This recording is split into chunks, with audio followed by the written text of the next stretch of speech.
Again देखिए, फिर से स्वागत है आपका नए क्वेश्चंस में। रीजनिंग के कल जहाँ से छोड़ा था उससे आगे की शुरुआत करते हैं। प्रश्न है, दो कारें एक उभयनिष्ठ बिंदु से शुरू होती हैं।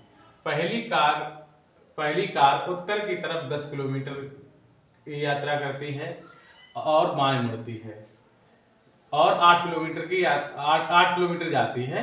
फिर दूसरी कार 5 किलोमीटर दक्षिण की ओर जाती है, दाएं मुड़ती है और आगे 8 किलोमीटर तक जाती है। उन कारों के बीच दूरी क्या है? तो अगेन सबसे इम्पोर्टेंट जो हमने पहले पार्ट में जो आपको बताया था कि आपको डायरेक्शन क्लियर मालूम होनी चाहिए। जो डायरेक्शन मैं मतलब इसमें बनाते हैं, बोर्ड पे बनाए, पेपर पे बनाए, जिधर जो डायरेक्शन है वो आपको क्लियर याद रहनी चाहिए। तो इसने कहा है कि दो कारें उभयनिष्ठ बिंदु से शुरू होती है। मतलब उभयनिष्ठ का मतलब होता है वो कॉमन पॉइंट है कोई, यहाँ पे दोनों कारें खड़ी हुई हैं। उसने कहा है कि पहली कार उत्तर की ओर 10 किलोमीटर की यात्रा करती है। उत्तर ऊपर होता है, तो यहाँ से 10 किलोमीटर की यात्रा इसने की, 10 किलोमीटर। और फिर उसके बाद उसने कहा है कि बाएं मुड़ती है। बाएं मतलब अगर उत्तर में जा रही, बाएं मुड़ेगी तो इधर जाएगी और 8 किलोमीटर जाती है। ठीक है। दूसरी कार 5 किलोमीटर, यहीं पे दूसरी कार थी, वो 5 किलोमीटर दक्षिण की ओर जाती है। अब वो इधर चली जाएगी दक्षिण की ओर 5 किलोमीटर। ठीक है। फिर उसने कहा कि दाएं मुड़ती है। अब ये दाएं मुड़ती है, ये ऊपर उत्तर गई थी, बाएं मुड़ी थी, तब इधर है, और ये नीचे जा रही तो इसका दायां इधर होगा। और कितना चलती है? 8 किलोमीटर की दूरी तय करती है। ये 8 किलोमीटर की, यही लिखा है 8 किलोमीटर की यात्रा करती है। ठीक है। दोनों ये बाएं मुड़ने के बाद 8 किलोमीटर, ये दाएं, क्योंकि ये दक्षिण में जाए तो दोनों एक ही दिशा में हो जाएंगे। और उसने पूछा उन कारों के बीच दूरी क्या है? तो एक यहाँ खड़ी हुई है और एक यहाँ खड़ी हुई है। ये डिस्टेंस उसने पूछी हुई है कि ये डिस्टेंस क्या है। तो इसको कैसे बताओगे? आपको क्या काउंट करना है? यही वाली डिस्टेंस, ये वाली डिस्टेंस हो जाएगी। तो 10 और 5 15 किलोमीटर की डिस्टेंस है और ये आंसर है। इसको अगर आप करोगे तो पता ही आपको बिल्कुल भी पेन चलाने की जरूरत नहीं पड़ेगी। आप बस ये देखो कि जो उत्तर की तरफ जा रहा था वो उसके अपोजिट में ये मुड़ेगा। अभी कई क्वेश्चन ऐसे हैं कि जो मतलब ट्रिकी मेथड से भी सॉल्व हो जाते हैं, तो उनको भी हम बताएंगे वो कैसे सॉल्व होते हैं। इसका ये आई होप आपको समझ में आया होगा। जैसे फिर एक बार हम बता दे रहे हैं, जैसे उसने कहा कि एक कार है, दोनों एक ही बिंदु पर खड़ी हुई हैं, उभयनिष्ठ बिंदु है, उसमें खड़ी हुई है। एक उत्तर की ओर 10 किलोमीटर जाती है और एक दक्षिण की ओर 5 किलोमीटर जाती है। जो उत्तर की ओर जाती है वो बाएं मुड़ती है, जो दक्षिण की ओर जाती है वो दाएं मुड़ती है, तो एक ही दिशा में हो जाएंगी और दोनों मुड़ने के बाद बराबर डिस्टेंस तय करती हैं। तो बीच की दूरी वही होगी जो इन दोनों के बीच की होगी। तो यहाँ से इस पॉइंट से 10, ये इतनी दूर है 10 और ये 5 है, तो 10 और 5 15 हो गया। 15 आपका आंसर हो गया। ठीक है। देखो सवाल को पढ़ेंगे पहले। वह अपने शुरुआती बिंदु से 3 किलोमीटर चलता है, दाएं मुड़ता है और आगे 8 किलोमीटर की यात्रा करता है। वह बाएं मुड़ता है और आगे चलता है, लेकिन उसे ध्यान आता है कि वह उस दिशा से विपरीत दिशा में है, मतलब गलत दिशा में मुड़ गया था, जिसमें उसे होना चाहिए था, उसे विपरीत दिशा में है बिल्कुल। उसने पूर्व में चलकर शुरुआत की थी। अच्छा चलो, ये एक इंपॉर्टेंट लाइन है इस क्वेश्चन के लिए, क्योंकि शुरुआत आप कहां से करोगे? इसमें लिखा हुआ है कि उसने पूर्व में चलकर शुरुआत की थी। उसे किस दिशा में जाना है, जा रहा है वो नहीं बताना है, उसे किस दिशा में जाना है ये बताना है। देखो शुरुआत करते हैं। जब इसमें यहाँ लिखा उसने पूर्व से शुरुआत की थी, तो आपको मालूम है कि पूर्व जैसे यहाँ है और वो पूर्व में जाएगा। ठीक है। दिशाओं का बहुत अच्छे से ज्ञान होना चाहिए। एक्स अपने शुरुआती बिंदु से 3 किलोमीटर चलता है, तो यहाँ से चलाएंगे उसको 3 किलोमीटर। फिर वह दाएं मुड़ता है। अब आपको मालूम है अगर वो पूर्व की ओर जाएगा तो दाएं मुड़ता है तो नीचे जाएगा और 8 किलोमीटर चलता है। ठीक है। 8 किलोमीटर चलता है। उसके बाद यात्रा करता है, वह बाएं मुड़ता है। अब नीचे जा रहा है, बाएं मुड़ता है। बाएं, हाँ, तो बाएं की तरफ मुड़ेगा, नीचे जा रहा है दक्षिण की तरफ, बाएं मुड़ेगा तो इधर चला जाएगा। ठीक। बाएं मुड़ता है और आगे चलता है।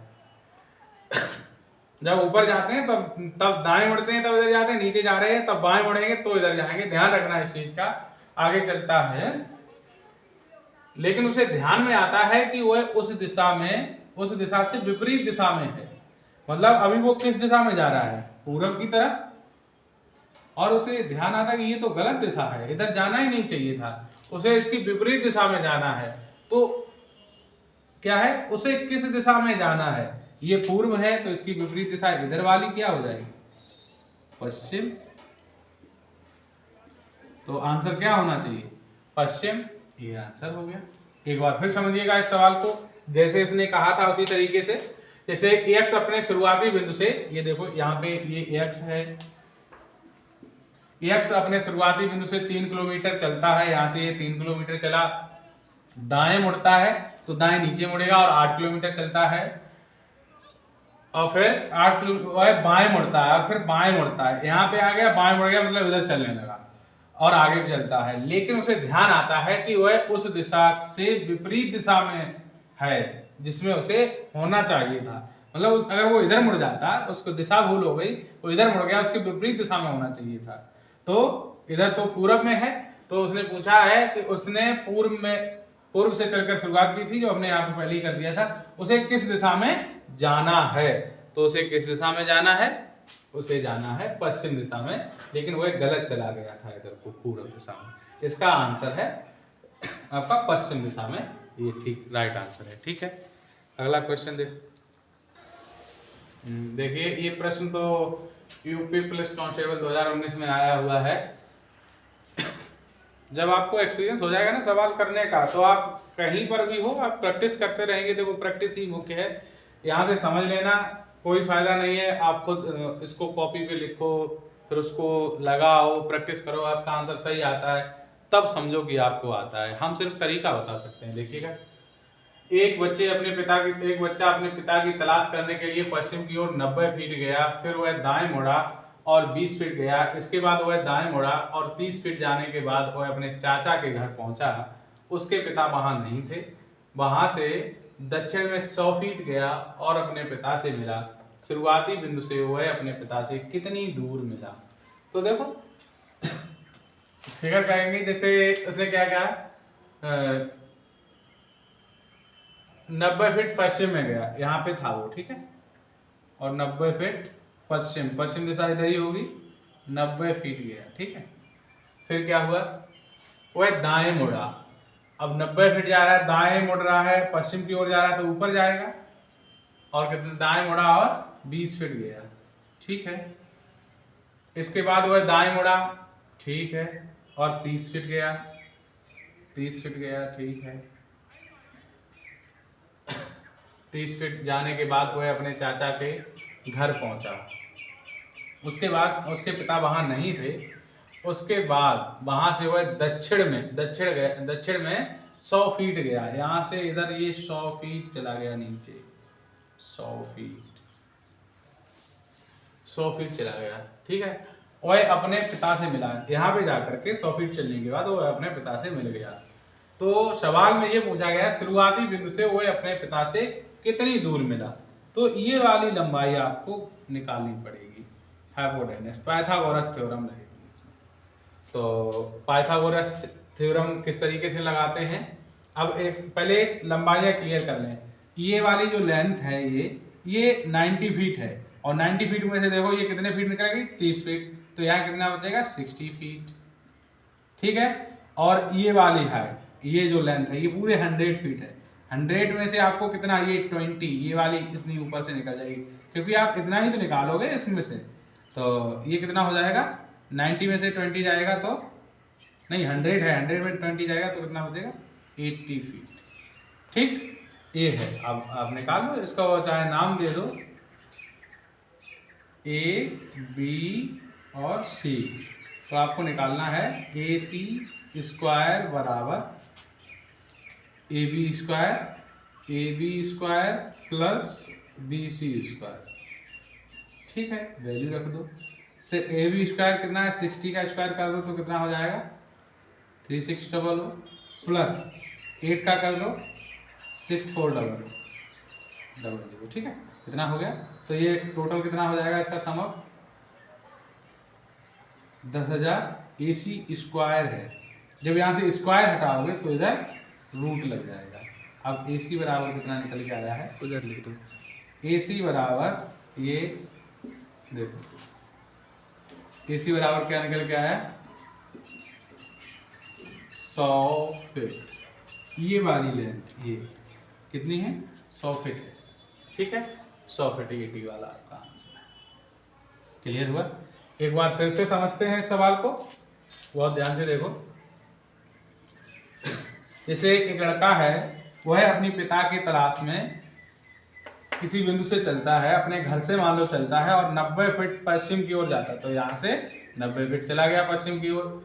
फिर वह दाएं मुड़ता है, 90 फुट इधर जा रहा है और दाएं मुड़ रहा है, इसका मतलब वो किधर किधर मुड़ेगा, ऊपर की साइड में।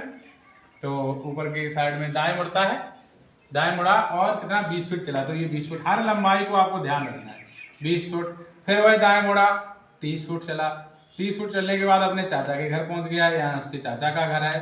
तो उसके बाद क्या हुआ, वहां उसके पिताजी नहीं मिले, फिर वह दक्षिण में नीचे साइड में 100 फीट चला गया, वहां उसके पिताजी यहाँ पे मिल गए। तो अब उसने कहा कि शुरुआती बिंदु जहां से चला था यहाँ से था, ये वाली लंबाई कितनी है, ये दूरी पूछी थी। तो ये तो पाइथागोरस थ्योरम से ही निकलती है, पाइथागोरस थ्योरम बराबर होता है ये वाली लंबाई इसकी लंबाई का वर्ग, इसकी लंबाई का वर्ग का योग इसके मतलब वर्ग के बराबर होता है। तो हमने वो लिख दिया इसमें, देखो ये 10,000 आया और AC बराबर ये लंबाई जो निकल के आई वो 100 फीट है, 100 फीट आपका आंसर है और ये ऑप्शन है, ठीक है। अगला देखो, देखो ये भी क्वेश्चन यूपी पुलिस कांस्टेबल 2019 में आया है। एक्स कोई व्यक्ति है, बिंदु A से B तक चला। अभी आप जब करते रहेंगे तो बहुत सारी चीजें आपके प्रैक्टिस में आएंगी, जैसे ये x है, यहाँ बिंदु A है और ये A से B तक चला, ये A बिंदु है और ये B बिंदु, ठीक है, A से B तक चला, फिर वह दाएं मुड़ा। अब आपको मालूम है कि अगर वो पूर्व में जा रहा है और दाएं मुड़ रहा है तो नीचे जाएगा दक्षिण की तरफ, और कितने फीट चला, 17 फीट चला, ठीक है, 17 फीट चला। फिर वह दाएं मुड़ा और एक दूरी तक चला जो कि A से B तक B के बराबर है। दाएं मुड़ रहा है, नीचे जा रहा है, दाएं मुड़ रहा है तो इधर जाएगा, और उसने क्या कहा, उतनी ही दूरी चला जितनी A से B तक है, उतनी ही दूरी चलाई, ठीक है, यहाँ तक आ गया इसकी सीध तक। फिर वह दाएं मुड़ा, अब इधर जा रहा है, किधर जा रहा है, पश्चिम दिशा में, और दाएं मुड़ रहा है तो ऊपर ही जाएगा, और 9 फीट तक चला। कहाँ तक चला, 9 फीट तक चला, 9 फीट तक चला। अब वह कह रहा है कि अब वह शुरुआती बिंदु से कितनी दूर है। अच्छा, तो ठीक है, अब शुरुआती बिंदु कैसे पता चलो करोगे ये कितनी दूरी है, तो ये वाली देख लेंगे, ये 17 फीट थी, 17 में से 9 ये चल गया तो कितनी बची, 8 फीट। 17 माइनस 9 इक्वल टू 8, ये आंसर हो गया, और ये आंसर है आपका ये सी वाला। समझ में आया सभी के? एक बार फिर देख लो, ऐसे सवालों को बहुत मतलब जैसे अगर आप दिमाग में भी कर रहे हो तो सीधा सीधा कैसे करना है कि एक व्यक्ति A बिंदु A से B तक चला, ठीक है, फिर उसके बाद दाएं मुड़ा, दाएं मुड़ा मतलब नीचे चला गया, और दाएं मुड़ के कितना चला, 17 फीट। फिर वही दाएं मुड़ा, फिर कुछ दूरी चला, और वो उतनी दूरी चला जितनी A से B तक थी, तो मतलब उसके सीध पे बराबर भी पहुंच गया। उसके बाद वो दाएं मुड़ा मतलब ऊपर की तरफ, तो कितना चला, 9 फीट चला, 9 फीट चला, तो अब वो कितनी दूर है, अब वो सीध पे तो है ही, ये तो मालूम है, 17 टोटल दूरी थी और वो 9 फीट चल गया तो 8 फीट बच गया। तो 8 फीट इसका आपका ऑप्शन है, इसको आप लगाओ। बहुत आसान है और इनमें समय नहीं लगाना, बहुत जल्दी करना है। इसकी ट्रिक भी है, जैसे अगर एक ही व्यक्ति है जाता है तो अभी हम आपको बताएंगे, वो दूसरे तरीके से है, दूसरे सवाल अभी हम बताएंगे, तो आप इसमें लगा सकते हो। लेकिन बात क्या है कि ट्रिक्स जो है वो हर जगह नहीं लगती है, इसलिए बेसिक मालूम होना बहुत जरूरी है। और ये मैं बिल्कुल शुरुआत से बता रहा हूँ, जो जिस बच्चे ने ये एक भी बार नहीं पढ़ा होगा वो भी इसको आसानी से लगा सकता है, समझ करके देख सकता है और फिर करने लगेगा। यही मुख्य चीज होती है, बस डायरेक्शन को समझना। कल जो हमने बताई थी आपको डायरेक्शन, इस फिगर को आप अपने दिमाग में रखें, कॉपी में नहीं, दिमाग में रखें। ऊपर ये पेपर का है डायरेक्शन, ठीक है, ऊपर साइड उत्तर, नीचे दक्षिण, राइट हैंड पे पूरब और लेफ्ट हैंड पे पश्चिम। ये डायरेक्शन आपकी कॉपी में नहीं बनी होनी चाहिए, ये आपके दिमाग में रहनी चाहिए। और ये जब अगर कोई उत्तर की तरफ जाता है, उत्तर की तरफ जाता है, तो ये हमेशा याद रखो कि उसका बायां इधर होगा और दायां इधर। ठीक, कोई दक्षिण पूरब की तरफ जाता है तो उसका बायां ऊपर की साइड में होगा, मतलब अगर बाएं जाएगा तो ऊपर मुड़ जाएगा, दाएं जाएगा तो नीचे मुड़ जाएगा। ठीक, अगर कोई दक्षिण में जा रहा है, अगर कोई दक्षिण में जा रहा है तो उसका बायां इस तरफ हो जाएगा, मतलब उत्तर के अपोजिट हो जाएगा बायां। ठीक है, और इधर दायां। ठीक, ऐसे ही कोई अगर पश्चिम में जा रहा है तो उसका दायां, अगर पश्चिम में जा रहा है और दाएं मुड़ता है तो दाएं मुड़ेगा तो किधर चला जाएगा, ऊपर साइड में, और बायां मुड़ेगा तो नीचे साइड। ठीक, ये आपको याद रखना है, इसको आपको इस फिगर को दिमाग में रखना है। इधर दायां है तो हमने कहा कोई अगर ऐसा चक्कर लगाता है, तो ये भी हमने बताया कोई ऐसा चक्कर लगाता है इसमें, इस डायरेक्शन में, तो उसको बोलते हैं क्लॉकवाइज या दक्षिणावर्त। क्लॉकवाइज, घड़ी ऐसे ही घूमती है। दक्षिणावर्त इसको बोलते हैं। इसका बहुत रोल है इसमें, और इसी में नहीं, आगे आप और चैप्टर जब हम लगवाएंगे तब भी हम आपको बताएंगे देखो इनका किस तरीके से रोल है। और कोई अगर इस तरफ से घूमता है, इस तरफ से घूमता है, ऐसा इधर को घूमता है, इधर को,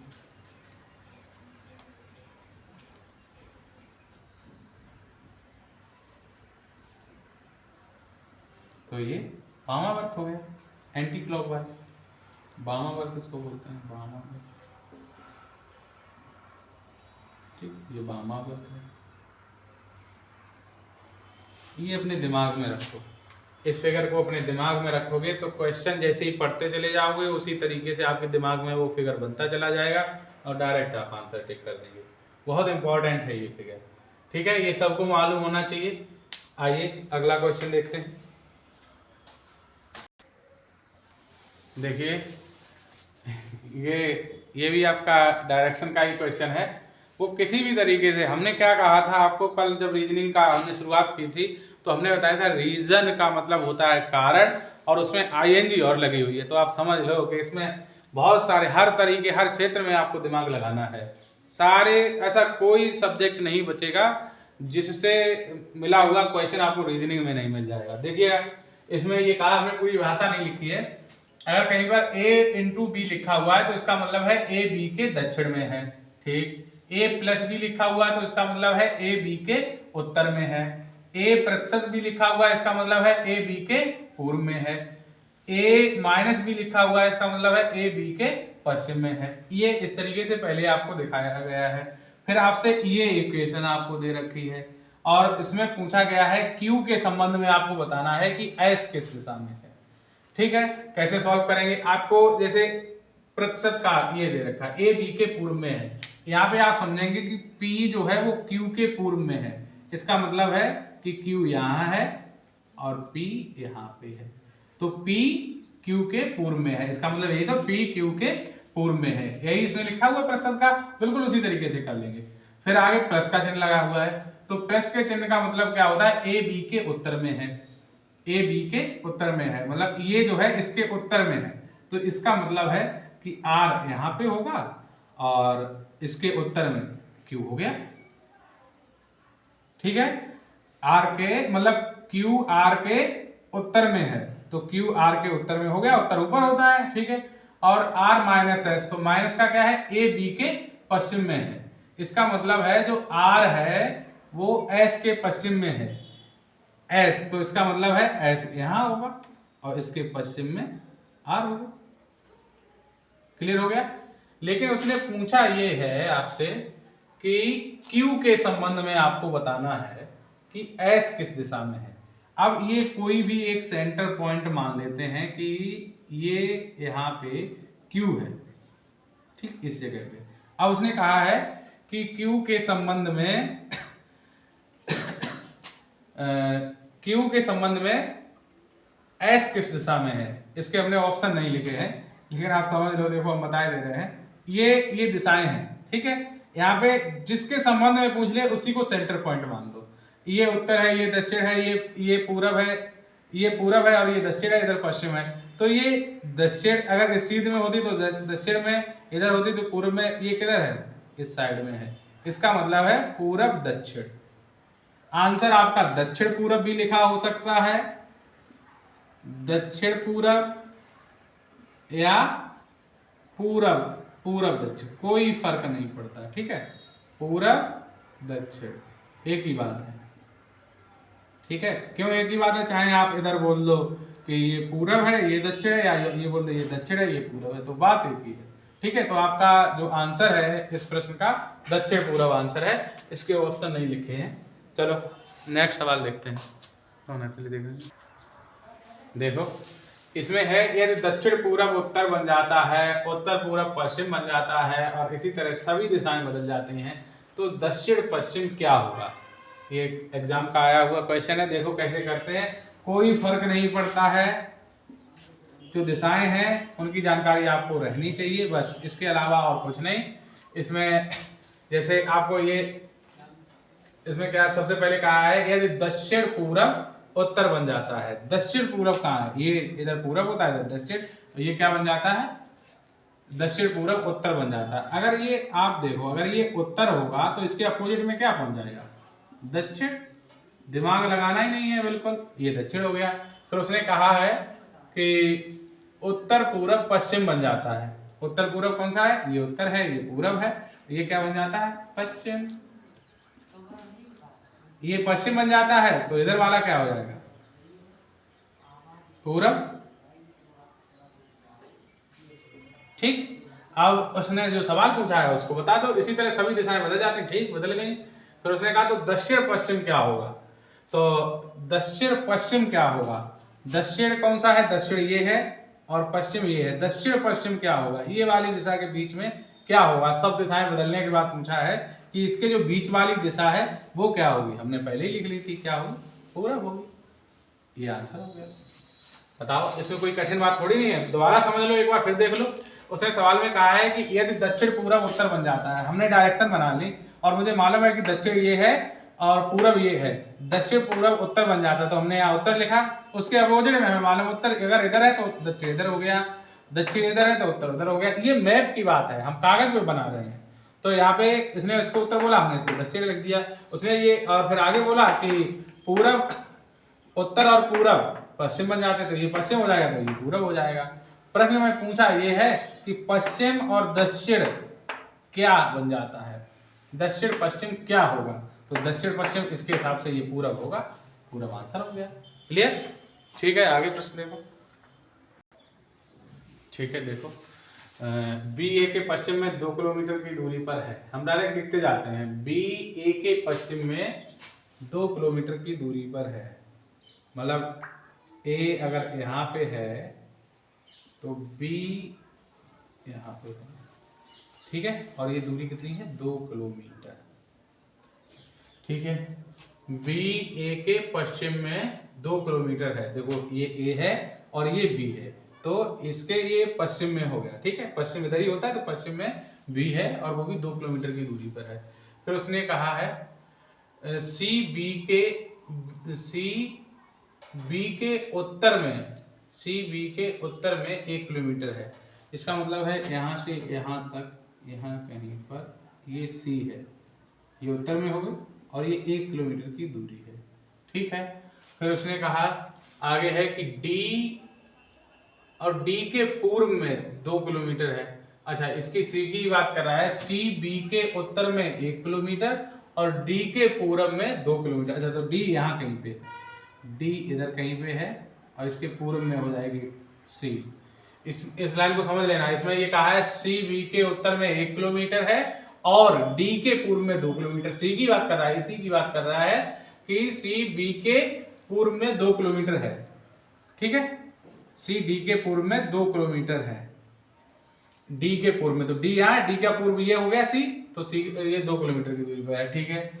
आगे है ई डी के दक्षिण में 4 किलोमीटर है। अब डी के दक्षिण में 4 किलोमीटर है, 4 किलोमीटर कौन है, ई, और इसमें भी और लगा हुआ है, मतलब ई के बारे में ही बता रहा है।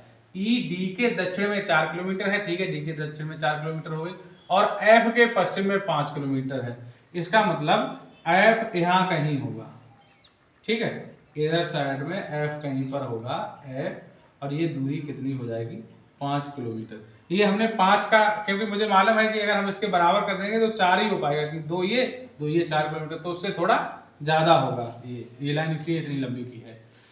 एक बार फिगर को फिर समझ लेते हैं, जैसे उसने कहा उसी तरीके से हमने बना दिया। बी ए के पश्चिम में 2 किलोमीटर की दूरी पर है, बी ए के पश्चिम में 2 किलोमीटर की दूरी पर है, ठीक है। सी बी के उत्तर में 1 किलोमीटर की दूरी पर है, और डी के पूर्व में, तो उसका डी के पूर्व में और बी के उत्तर में, डी के पूर्व में 2 किलोमीटर और बी के उत्तर में 1 किलोमीटर, ठीक है। फिर उसने कहा कि ई डी के दक्षिण में 4 किलोमीटर है, तो इसका मतलब डी के दक्षिण नीचे ये 4 किलोमीटर हो गया। और कहा एफ ई के कहां पे था ये वाली लाइन, हाँ, और एफ के पश्चिम में 5 किलोमीटर है, मतलब ये पश्चिम में है यहाँ पे, तो एफ पूर्व में यहाँ कहीं होगा, तो एफ के ये 5 किलोमीटर हो गया, ठीक है, ये फिगर हो गया। फिर उसने जो प्रश्न में पूछा जाता है उसी तरीके से, अब कौन सी दिशा कहाँ हो गई उससे आपको मतलब नहीं है, जो लास्ट में पूछा जाएगा वही आप क्लियर करेंगे। ए के सापेक्ष एफ किस दिशा में है, ए ये है, इसके सापेक्ष, मतलब आप यहीं पे सारी दिशाएं मान लेंगे, ये उत्तर हो गया, ये दक्षिण हो गया, ये पूर्व हो गया, ये पश्चिम हो गया, एफ यहाँ से ऐसा है, इसका मतलब पूरब दक्षिण आंसर है, पूरब दक्षिण दक्षिण पूरब ये दे रखा है।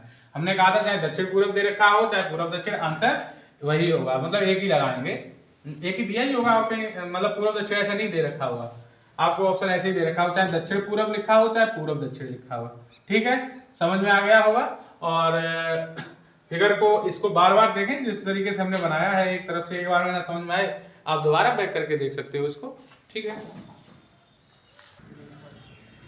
ठीक है, देखो ए बी सी डी और ई 5 नगर एक दूसरे के निकट स्थित हैं, इनमें ए बी के पश्चिम में, ए बी के पश्चिम में स्थित है, ध्यान रखना ए जो है वो बी के पश्चिम में स्थित है, ठीक, सी ए के दक्षिण में स्थित है, इसी प्रकार ई बी के उत्तर में स्थित है, डी ई के पूर्व में स्थित है, तो बताएं कि डी के संदर्भ में सी किस दिशा में है। तो देखो जिस तरीके से दे रखा है उसी तरीके से कर लेते हैं। पहले है ए बी के पश्चिम में स्थित है, तो इसका मतलब ए यहाँ है और बी यहाँ, ए बी के पश्चिम में स्थित है, सी ए क्या है, ए बी के पश्चिम में स्थित है, सी ए के दक्षिण में स्थित है, सी जो है वो ए के दक्षिण में स्थित है, तो सी कहाँ पे हो गया, सी यहाँ पे हो गया, सी ए के दक्षिण में स्थित है। और इसी प्रकार ई बी के उत्तर में स्थित है, ई जो है वो बी के उत्तर में स्थित है, तो बी का उत्तर किधर होगा, इधर, यहाँ पे क्या होगा ई बी के उत्तर में स्थित है, ठीक है। और डी ई के पूर्व में स्थित है, जो डी है वो ई का, और ई का पूर्व कहाँ होगा, ई का पूर्व इधर हो जाएगा, यहाँ डी स्थित हो गया, ठीक, जिस तरीके से कहता है वैसे ही करते जाओ, डी ई के पूर्व में स्थित है। तो बताएं कि डी के संदर्भ में सी किस दिशा में है, डी का संदर्भ ये डी है, ठीक, यहाँ पे ये है, उससे पूछा सी किस दिशा में, तो सी इस दिशा में है, ये होता है पश्चिम और ये होता है दक्षिण, तो हो गया दक्षिण पश्चिम, और आंसर हो गया आपका दक्षिण पश्चिम, ठीक।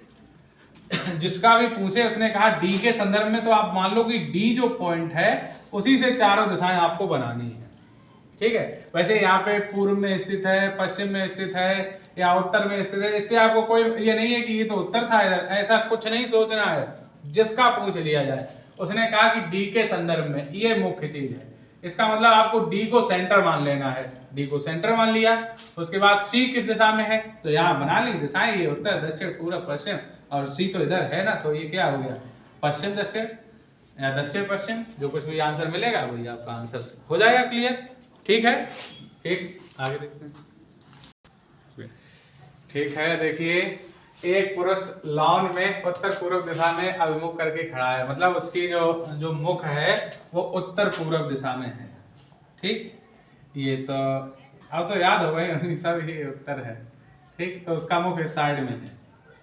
ये 90 डिग्री होता है इसमें, इसीलिए इस क्वेश्चन को लिया है क्योंकि इसमें डिग्री में पूछा गया है। तो हमने जो फिगर बनाया था अगर वो आपके दिमाग में है तभी कर पाओगे, नहीं तो नहीं कर पाओगे। तो उसने क्या कहा है, ये जो पुरुष 45 डिग्री दक्षिणावर्त, 45 डिग्री दक्षिणावर्त, इसे पूरा करने की भी जरूरत नहीं। देखो 45 डिग्री पहले दक्षिणावर्त जाता है, यहाँ पे है, और फिर 135 डिग्री वामावर्त। ये वाली जो दिशा होती है ये दक्षिणावर्त होती है, और जो इधर वाली होती है ये वामावर्त होती है। मतलब जो इधर घूमेगा वो वामावर्त है, क्लॉकवाइज से वो दक्षिणावर्त बोलते हैं। तो वैसे अगर यहाँ पे करें तो पहले वो इधर को मुंह था उसका, 45 डिग्री अगर वो दक्षिणावर्त घूमता है इसका मतलब उसका मुख पूरब में हो जाएगा। और फिर वो 135 डिग्री, 135 का मतलब 90 प्लस 45, 135 डिग्री वामावर्त घूमता है। देखो अगर 90 घूमेगा तो उत्तर में, 45 और घूमेगा तो ये दिशा हो जाएगी। तो क्या हो जाएगी दिशा? उत्तर पश्चिम। उत्तर पश्चिम आंसर होगा ये वाला। इसको एक तरीके से ऐसे भी आपको जैसे पेपर में मिल जाए, ये दक्षिण वामावर्त है, ये दक्षिणावर्त है, तो आप घटा दो ज्यादा में से कम वाला। 135 में से आप 45 को घटा दो, कितना बचा हुआ है? 90। ठीक, 90 डिग्री, 90 बचा हुआ है, 45। हाँ, तो वो 90 डिग्री मतलब जैसे जहाँ पे होगा, जैसे ये किसमें था, उत्तर पूरब था, तो 90 डिग्री इधर हो जाएगा। तो 90 डिग्री का मतलब है बिल्कुल आके अपोजिट में इधर हो जाएगा, उत्तर पश्चिम हो जाएगा, ये आंसर हो जाएगा। तो उत्तर पश्चिम आंसर हो गया। आप जैसे भी चाहे वैसे कर सकते हैं इसको। बहुत अच्छा क्वेश्चन है और ऐसे एग्जाम में पूछे जाते हैं, बढ़िया क्वेश्चन है। आपको सिर्फ पहले ये देखना है कि वो उसका अभिमुख करके खड़ा है, मतलब उसी तरफ मुंह करके खड़ा है उत्तर पूरब की तरफ। उत्तर पूरब ये होती है, इधर खड़ा है, 45 अंश पहले नीचे आया दक्षिणावर्त में तो पूर्व में हो गया, फिर डायरेक्ट 135 डिग्री वो वामावर्त गया, तो 90 प्लस 45, तो ये बीच में आ गया, और बीच वाली इसको क्या बोलते हैं? उत्तर पश्चिम। उत्तर पश्चिम आपका आंसर हो गया। ठीक है, देखिए एक घड़ी की मिनट वाली सुई पूर्वाह्न 12 बजे दक्षिण की ओर है, उस घड़ी की मिनट वाली सुई पूर्वाह्न 3 बजे किस दिशा में होगी? तो इस सवाल को कैसे करेंगे?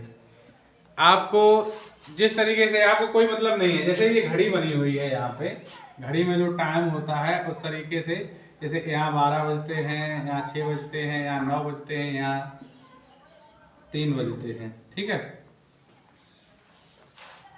यहाँ पे 3 और यहाँ पे 9। ठीक, चाहे वो सुबह के 2 बजे 3 बजे हो, चाहे रात के 3 बजे हो, उससे कोई मतलब नहीं है, सुइयाँ उसी तरीके से होती हैं। तो देखिएगा आपको करना क्या है, डायरेक्शन बिल्कुल उसी तरीके से बनाएंगे, आपको क्लियर कर दे रहे हैं, हम ऐसे ही बनाए दे रहे हैं। तो इसने ये कहा है कि 12 बजे मिनट की सुई दक्षिण की ओर थी। अब अगर 12 बजे हैं तो मिनट की जो सुई है वो बिल्कुल सेंटर से किस दिशा में है? इस दिशा में, बिल्कुल यही रहेगी। लेकिन उसने कहा क्या है? दक्षिण की ओर। इसको इसने क्या नाम दे दिया? दक्षिण। ठीक, ये दक्षिण हो गया, तो ये क्या हो जाएगा? उत्तर। बिल्कुल बदल गया। ये अगर उत्तर हो जाएगा, अगर ये उत्तर है तो ये क्या हो जाएगा? इधर साइड में पूरब हो जाएगा, और इधर क्या हो जाएगा? पश्चिम। इतना सीख लो बस, क्लियर हो गया। अब आप आंसर आराम से बता पाएंगे। तो 3 बजे होंगे तो सुई इधर इस साइड में होगी। ये कौन सी दिशा है? पश्चिम। पश्चिम आपका आंसर हो जाएगा। समझोगे कैसे? मुख्य चीज है कि अब तो इसमें जैसे हम कहते थे ऊपर उत्तर है, नीचे दक्षिण है, इसमें तो दिशा बदल गई, इधर पूरब है, इधर पश्चिम है। जब ऊपर दक्षिण है, नीचे उत्तर हो गया, तो इधर पूरब रहता था तो इधर पश्चिम हो जाएगा, इधर पूरब हो जाएगा। और आपको घड़ी तो यही होती ना, घड़ी। तो अगर इस साइड में दक्षिण है, मान लो अभी इस दीवार पे है, अगर उधर सामने वाली होती तो उधर ही साइड में दक्षिण है, तो उधर साइड में मतलब दक्षिण की तरफ है, तो नीचे इस साइड में उत्तर हो जाएगा, इधर पश्चिम हो जाएगा, इधर पूरब हो जाएगा। तो इस तरीके से आप आंसर बहुत आसानी से लगा सकते हैं। सबसे मुख्य चीज़ है इसमें, हमने सबसे पहला जो पार्ट 1 था इसका डायरेक्शन और डिस्टेंस का, तो उसमें हमने आपको एक फिगर बनाया था, उसमें हमने सारी चीज़ें आपको समझा दी थी। वही चीज़ें आप अपने दिमाग में रखो। हमने इस वीडियो में भी बताया है आपको वो चीज़ें, वो फिगर पूरा आपके दिमाग में रहे, कहाँ उत्तर, कहाँ दक्षिण, कहाँ पूरब, कहाँ पश्चिम, और इनके बीच वाली साइड को क्या कहते हैं। 45 अंश घूमे तो कितना घूमेगा, 90 डिग्री घूमे तो कितना घूमेगा, 360 डिग्री का एक राउंड होता है। तो इससे संबंधित बहुत सारे क्वेश्चन आएंगे। अभी घड़ी के भी क्वेश्चन आते हैं दिशा से संबंधित। अगला कोई नया चैप्टर लेके के फिर हम आपके सामने आएंगे, और तब तक के लिए इस वीडियो को देखिएगा और बार बार देखिएगा। अगर कोई क्वेश्चन समझ में नहीं आता, पहले तो आप उसको रिपीट करिएगा, बार बार देखिएगा कहाँ पे हम क्या चीज़ बोल रहे हैं, उसको समझिएगा। और फिर भी अगर समझ में ना आए तो कमेंट करके पूछिएगा, आप वहीं लिख करके या क्वेश्चन की फोटो खींच करके वहाँ भेजिएगा, हम आपका वहाँ पे चेक करके आपको रिप्लाई भी देंगे। ठीक है, बहुत बहुत धन्यवाद, बाय।